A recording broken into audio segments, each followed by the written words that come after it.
चलिए दोस्तों बात करते हैं इस एक और नए क्वेश्चन के बारे में। इस क्वेश्चन में एग्जामिनर ने कहा है 7 क्रमागत विषम संख्याओं का औसत 31 है। यदि इन 7 विषम संख्याओं में पिछली और अगली विषम संख्या भी शामिल कर ली जाए तो नया औसत क्या होगा, ये एग्जामिनर मुझसे पूछ रहा है।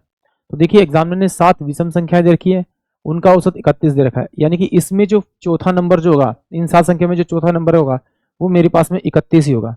और इसमें से अगर 2 माइनस कर दूं 29 होगा। यानी कि अगर मैं इसमें पहली संख्या जोड़ दूं तो मेरे पास उन 7 संख्याओं का जो औसत आएगा, पहली 7 संख्या में जो औसत आएगा वो 29 आएगा। और 29 के बाद में मैं अगर उसमें 2 और जोड़ू तो 31, यानी कि मेरा जो औसत आएगा वो ऑप्शन बी ही इस क्वेश्चन के लिए करेक्ट आएगा। ये किया कैसे ओरली, जरा समझते हैं। मुझे मालूम है कि जब मैं कंटिन्यूस संख्याओं का औसत निकालता हूं, यानी कि लगातार संख्या का औसत निकालता हूं, तो मेरे पास हमेशा औसत जो है वो 0.5 से बढ़ता है। यानी पहले 2 संख्या को निकाला, उसमें अगर अगली संख्या जोड़ दूं पहले वाले से औसत 0.5 बढ़ जाएगा। बट अगर सम संख्या की बात करूं या विषम संख्या की लगातार बात करूं तो हमेशा औसत 1-1 बढ़ता है। कैसे, जरा देखिए।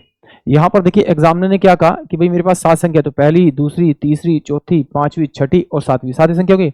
7वीं संख्या में ये चौथी संख्या जो होगी वो मेरी क्या होगी, आपकी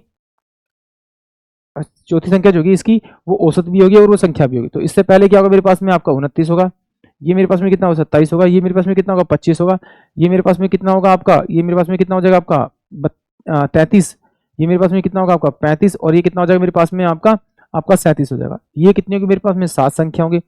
अगर मैं इसमें पहली संख्या जोड़ दूं तो पहली संख्या इसके बाद में क्या गई आपकी 23, यानी कि इससे पहले वाली संख्या 23 होगी क्योंकि सारी विषम संख्या।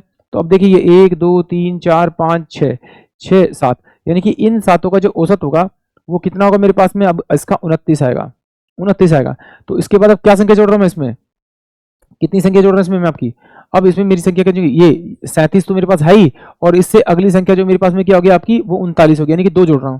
तो 2 को आप 1 से मल्टीप्लाई कर दीजिए और उसमें जोड़ दीजिए। 29 प्लस का 2 करूंगा तो मेरे पास में कितना आ जाएगा आपका 31, यानी कि जो नया औसत आएगा वो 31 आएगा। इसको चलो अभी 16 और कर देता हूँ। देखिए अगर मैंने ये पहली संख्या जोड़ी और अंतिम संख्या जोड़ी, इन दोनों को आप जोड़ेंगे तो कितना होगा आपका 2 और ये 6 62, और 62 को 2 से भाग करूंगा तो मेरे पास में औसत जो आएगा वो 31 आएगा, यानी कि ऑप्शन जो बी होगा वो इस क्वेश्चन के लिए करेक्ट होगा। या फिर ऐसे देखिए, जो टोटल संख्या कितनी है मेरे पास में आपकी विषम संख्या, यहाँ से ले कंटिन्यू, ये मेरे पास 1 है, ये मेरे पास 2 है, ये मेरे पास 3 है, ये मेरे पास 4 है, ये 5 है, ये 6 है, ये 7 है, 8 है और 9 है। टोटल संख्या कितनी होगी मेरे पास में 9, ये विषम संख्या है। तो विषम संख्या में पहली 4 छोड़ दीजिए और बाद की 4 छोड़ दीजिए, जो 5वीं संख्या होगी वही मेरा इसका औसत होगा।